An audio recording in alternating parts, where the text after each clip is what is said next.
एक समय की बात है। हिमालय की खाड़ी के किनारे एक छोटे से शांत गांव में राहुल नाम का एक युवा लड़का रहता था। राहुल अपने क्रोधी स्वभाव और चंचल मन के कारण गांव भर में प्रसिद्ध था। उसका मन हर समय विचारों से भरा रहता था।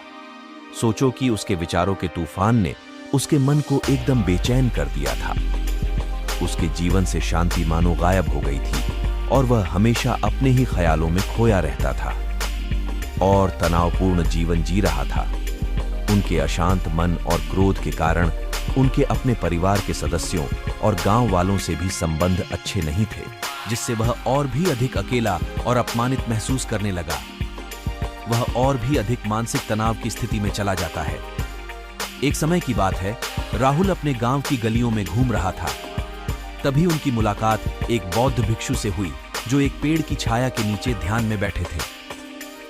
बौद्ध भिक्षु के चेहरे से निर्मल शांति की आभा झलक रही थी। इस असीम शांति में राहुल बौद्ध भिक्षु की ओर आकर्षित हुआ।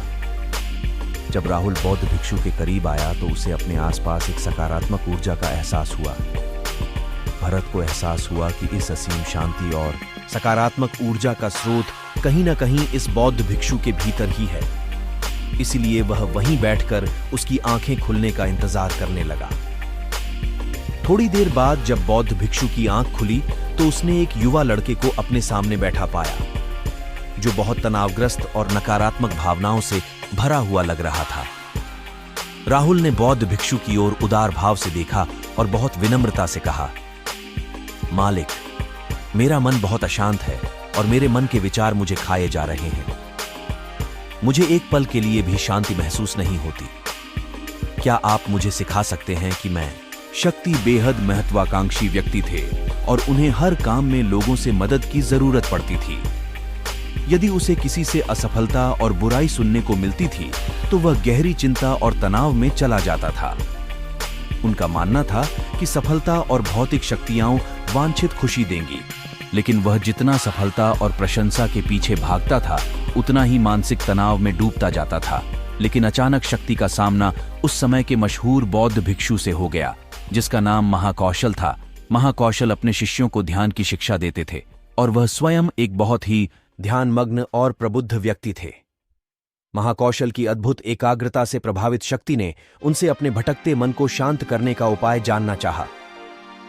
शक्ति ने कहा कि महंत में हमेशा सफलता के पीछे भागता हूं और लगातार अधिक हासिल करने की कोशिश करते हो, फिर भी मुझे कोई क्षणिक संतुष्टि या आत्मसंतुष्टि नहीं मिलती। इस निरंतर बेचैनी के बीच में शांति कैसे पा सकता हूं? बौद्ध भिक्षु ने करुण दृष्टि से उसकी ओर देखा और उत्तर दिया, आपका मन एक अशांत नदी की तरह है जो हमेशा बहती रहती है। आप कभी भी शांत नहीं रह सकते। इसलिए इस अशांत मन को शांत करने के लिए आपको अपने विचारों को बिना किसी रुकावट के जाने देने की कला सीखनी होगी। शक्ति को आश्चर्य हुआ और उसने पूछा कि मैं अपने विचारों को कैसे जाने दूं? आखिर मैं भी तो अपनी इच्छाओं और महत्वाकांक्षाओं से बंधा हुआ हूं। यह सुनकर बौद्ध भिक्षु मुस्कुरा दिए। बौद्ध भिक्षुक कहा, कल्पना करें कि आपके हाथ में पानी का एक गिलास है। अब आप इसे जितनी देर तक पकड़कर रखेंगे यह उतना ही भारी होता जाएगा।